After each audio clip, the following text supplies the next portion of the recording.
네, 여러분 안녕하세요. 오늘 김정은 위원장이 짠 하고 나타나면서 전 세계가 정말 들썩였는데 CNN 같은 경우는 거의 뭐 멘붕 상태예요. 사진은 못 믿어. 저거 합성일 수 있어.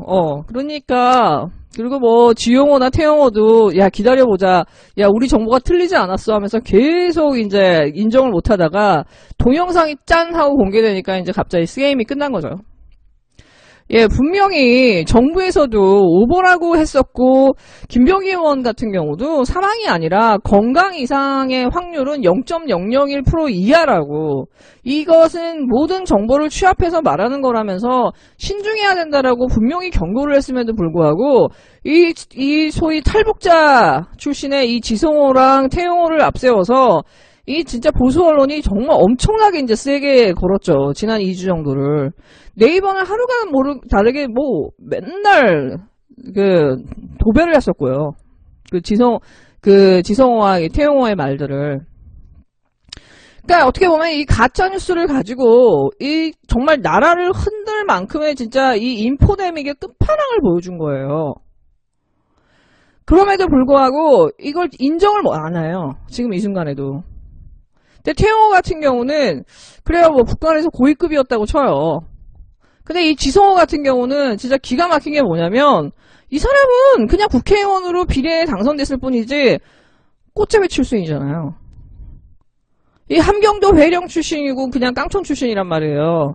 평양 근처에 가보지 않았을, 전혀 북한의 어떤 핵심 어떤 정보나 이 핵심 관계자들하고 그 접촉이 거의 가능성이 없는 사람이란 말이에요. 근데 이 사람이 갑자기 북한 전문가로 등갑하면서 무슨 99%를 확신한다, 뭐 김여정한테 이미 권력이 승계되어 있다 하면서 지난 주말에 이미 김정은은 사망했다, 이거를 SBS에 나와가지고 진짜 대대적으로 어저께까지 보도했단 말이죠. MBC는 제가 볼 때 어젯밤에 눈치를 챈 것 같고.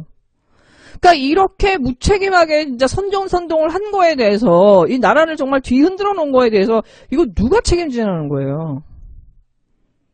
저런 사람들이 지금 국가의 21대 국회에 들어가가지고 국가의 기밀을 다룰 수 있게 지금 우리가 해줘야 되느냐. 저는 이 부분에서 지금 국정원이나 정부가 빨리 얘네들에 대해서 고소고발을 해서 지금 이 정보를 좀 차단시켜야 되지 않을까.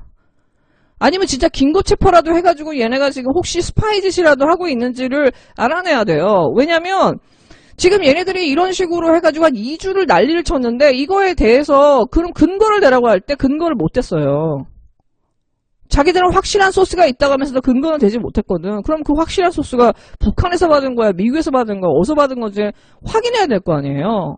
이거 그냥 아무 일 없다는 듯이 넘어갈 수 있는 이런 상황이 아니란 말이지. 얘네들이 만약에 정말 국회에 들어와서 그 국가의 기밀을 접해가지고 또 무슨 일을 벌일지 모른다라는 거지. 그러니까 저거만 봐도요, 이 핑크당의 그 공천 기준도 그렇지만은 이 당은 진짜 희망이 없는 당이에요. 저거를 방관하기도 했지만 지금 이 상황이 난데 사과도 안 해. 심지어 전효군요, 잘못한 게 뭐가 있냐고 추측도 못하냐고 그래요. 이걸 추측이라고 했냐고. 99% 확신한다고 얘기하면서 공중파에 나가서 매번 떠들고 네이버가 이렇게 앞에서 다 실어줬단 말이에요. 국가적으로 가짜뉴스를 가지고 선전선동해 이 에피데믹에 이 역대급 해프닝을 만들어놨어. 근데 잘못한 게 없대요. 그러니까 이 세력은요, 지금 역사 속에 사라져야 되는 세력이에요. 네. 100석이 넘었다라는 게 진짜 놀라운 거야. 이런 세력이. 전문성뿐만이 아니라 기본적으로 퍼블릭 마인드가 전혀 없고 이 나라를 이끌어갈 이게 안 되는 애들이에요, 기본으로. 그런 것들이 지금 국회에 앉아 있으니까 기가 막힐 노릇인 거지. 그러니까 한심한 거죠. 예, 지금 이제 미래통합당이 어떻게 할지 한번 볼게요, 한번. 예, 진짜 이런 개망신이 있나. 실제로 대북정보 라인에 있어서도 민주당과 이 정부에 잽도 안 된다라는 걸 이번에 보여줬잖아. 예, 진짜 이 김병기 의원이 명불허전이죠. 이 태영호랑 이 지성호를 끽소리도 못하게 만들어놨어. 그리고 이 탈북민이 그 북한에 대해서 말한다라고 하는 그 실체라는 게 얼마나 허상인지를 진짜 적나라하게 보여준 거예요. 그러니까 이 핑크당은 앞으로 이거 북한팔이 어떻게 할 거니? 힘들겠는데? 예, 근데 진짜, 저는 이 김정은 사태를 보면서 느끼는 게 뭐냐면, 진짜 이 대한민국을 좋게 말하면 다이나믹 코리아라고 하잖아요. 근데 정말 이 대한민국을 계속 흔들만한 이런 뉴스들이 하루가 안 빠지고, 국가를 흔들만한 뉴스들이 하루가 안 빠지고, 쉬지 않고 생산되는 나라는 아마 대한민국밖에 없을 거예요, 여러분. 근데 이렇게 어떤 이 극단적인 그 여론전이 가능한 거는 뭐냐. 이 핑크당이랑 검찰이랑 이 언론이 이런 식으로 이거 여론파리를 하고 여론몰이를 하기 때문에 가능한 거거든요. 막말하고. 이것만 없어도 대한민국은 좀 어떻게 보면 좀 청정구역이 될 거예요. 여기서 얘네들의 발언을 갖다가 크게 실어주는 SBS나 네이버나 이 조중동, 진짜 얘는 진짜 어떻게 좀 해줘야 돼. 예. 뭔가의 책임을, 자기들이 한 행동에 대한 책임을 지는 시스템을 만들어야 돼. 또 아님 말고 아무 일도 없다는 듯이 또 비슷한 일을 계속 반복할 거 아니에요. 저게 핑크당이 계속 해온 짓이잖아요. 부끄러움도 없어요. 근데 하여튼 김정은 위원장은 이렇게 20일 만에 깜짝 나타나는 바람에 전 세계의 그 주목을 다 받으면서 어떻게 보면은 모든 관심을 북한으로 다 쏠리게 만들었고, 그 다음에 이제 자기 그 사망설 유포한 놈들 색출할 수 있잖아. 얼마나 좋아. 네, 그러면서도 딱 비료공장에서 딱 그 시공식에 나오면서, 북한이 이만큼 경제에 신경 쓴다라고 하는 어떤 이미지를 전 세계적으로 딱 줬기 때문에 이 효과는 좀 굉장히 크지 않을까 생각이 들어요. CNN은 어떡하냐. 진짜 얼마 전에 여러분 그 CNN 기자를 가지고 백악관에서 트럼프가 그랬죠. 너네는 뇌가 없이 태어났니? 니네 가짜뉴스 유포하는 데잖아. 그러면서 진짜 그 거의 기자를 인간적으로 모멸을 주거든요. 니네는 코로나 바이러스에 대해서 아무리 우리가 못한다고 니네는 계속 떠들고 있지만 정말 이거를 위해서 싸우고 있는 의료진들이나 정부기관이나 이 공무원들에 대한 아무런 경외심도 없니? 그렇게 맨날 욕하고 싶니? 하면서 진짜 완전히 트럼프가 진짜 거의 그 CNN 기자를 매겨요. 사람들 앞에서. 온 국민이 다 보고 있는데. 네, 이번엔 진짜 CNN은 좀 반성을 좀 해야 될 것 같은데요? 제가 즐겨보지만. 네, 여러분, 5월 8일날 정경심 교수의 구속연장이 결정을 돼요, 법원에서. 지금 이제 며칠 안 남았는데, 워낙에 지금 검찰의 이 악독한 행태는 많이 보도가 됐고, 특히 이번 그 정경심 교수 재판에서 빨간 아재나 고양이 뉴스나 정말 좋은 역할을 많이 해주셨어요. 아주경제도. 그분들이 아니었으면은 우리가 진실을 알 리는 없었을 거예요. 그 수만 건에 100만 건에 가까운 기사를 쏟아냈던 언론들이요. 재판에 관해서는. 그리고 이 재판에서 이 검찰이 얼마나 뻘짓을 하고 있는지, 검찰 측 증인들이 얼마나 자기의 신문을 뒤집고 있는지가 하나하나 보도가 정말 이 유튜버들이나 이 아주경제가 보도하지 않는다면은 알지 못할 일인 거죠. 그러니까 진짜 참 심각하다라고 생각이 들어요. 그러니까 저는 이 정경심 교수 관련된 기사를 좀 준비하면서도 이렇게 그 기사를 보면서 참 놀라는 게 뭐냐면요. 이 검찰발 기사라는 게 이게 대검발 뉴스도 그렇고요. 거의 대부분의 언론사가 제목이요. 따옴표랑 쉼표까지도 똑같아요, 여러분. 다시 말해서 검찰이 원하는 그 헤드라인의 프레임을 적어주면 언론이 그대로 받아 쓰는 거예요. 그대로 받아 쓰는 거예요. 검찰의 시각과 검찰이 하고자 하는 이 프레임을.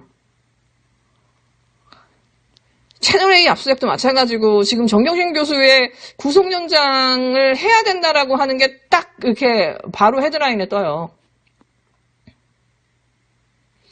제가 이 조중동이나 그 한겨레 경향도 참 심각했지만은 이 검찰발 뉴스가 이 머니투데이가 여러분 나중에 한번 우리가 토다봐야 되는 뉴스 언론사예요. 머니투데이 제가 볼 때 진짜 너무 심각합니다. 조중동 못지않아요, 이 머니투데이. 예.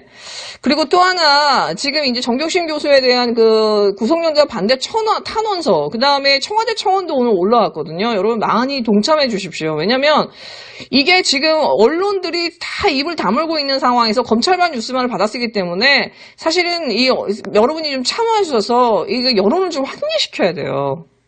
정경심 교수 너무 불쌍하잖아요.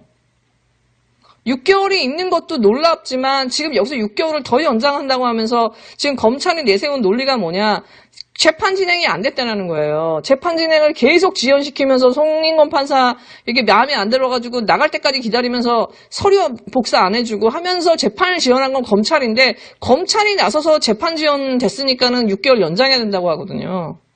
여러분 이명박이나 양승태나 김관진이나 우병우나 심지어 N번방에서 수백 개의 아동 성착물을 갖고 있는 애도 영장이 기각됐어요. 다 구속적부심으로 풀려나고 영장 기간 만료돼가지고 다 나와 있어요, 여러분. 대한민국을 흔든 진짜 이 범죄자들이. 근데 도대체 정경심 교수가 뭘 했는데? 조국도 아니고 정경심인데. 그러니까 정경심 교수 뉴스 볼 때마다 이게 너무 화가 나니까 저도 막 의도적으로 피하게 되고 그래요. 오죽했으면. 이게 지금, 문재인 정부 국가에서, 민주주의 사회에서 이게 가능한 일인가 싶은 거예요. 네, 여러분, 또 하나의 청원이 뭐냐면, 그 청와대 국민청원의 그 SBS, 그 거짓 보도에 대해서 공식 사과를 요청하고, 이 기사를 쓴 이현정 기자.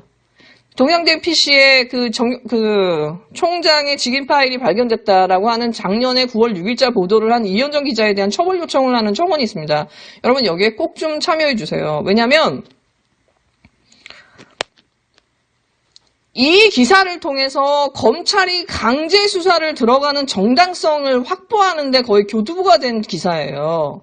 이 기사를 수만 개의 언론사들이 받았었어요. 수만 건의 기사가 나왔어요, 이걸로. 그리고 정말 정경심 교수는 거의 범인이 되고 마녀사냥이 됐어요. 이 기사로 인해서. 근데 이 법원에서 이 재판 과정에서 검찰이 마지못해 인정한 거예요. 7, 8개월이 지나고 나서야. 근데요. 이 오보를 받았었던 그 수만 개의 기사를 썼던 기사들이요. 지금 이 기사가 오보였다는 기사는요. 아주경제를 제외하고 나오지가 않아요. 저는 민주사회에 대해서 가장 큰 위험한 폭탄이라고 봐요. 언론과 이 검찰을 그대로 두는 거는. 최소한 자기들이 잘못 수사한 거에 대해서, 언론 플레이를 하는 거에 대해서, 언론도 오보를 낸 거에 대해서 반드시 처벌을 받지 않으면은, 이렇게 해서 얘네들이 스스로를 정화할 수 있게 하지 않으면은, 제가 볼 때 이 대한민국의 민주주의는 언제든지 무너질 수 있다. 언론과 검찰에 의해서. 그렇기 때문에 21대 국회에서 민주당이 사실은 제일 먼저 해야 될 일이 제가 볼 때는 이 언론 관련된 부분이에요. 최소한 언론이 자기 스스로를 정화할 수 있는 법적 절차, 제도적 절차를 마련해야 되고 검찰도 마찬가지죠. 이 두 개를 정말 시급하게 하지 않으면은 민주당이 선거를 이기건 민주당의 정부가 나와도 이 나라에 계속되는 이런 검언의 카르텔이나 부조리는 민주주의의 위기는 끊임없이 계속될 것입니다. 이 본질을 민주당이 깨닫지 못한다 그러면은 민주당도 아마 심판을 받을 거예요. 이 국민이 원하는 거를 따라주지 못한다면, 부합하지 못한다면. 네, 여러분 즐거운 하루 되세요.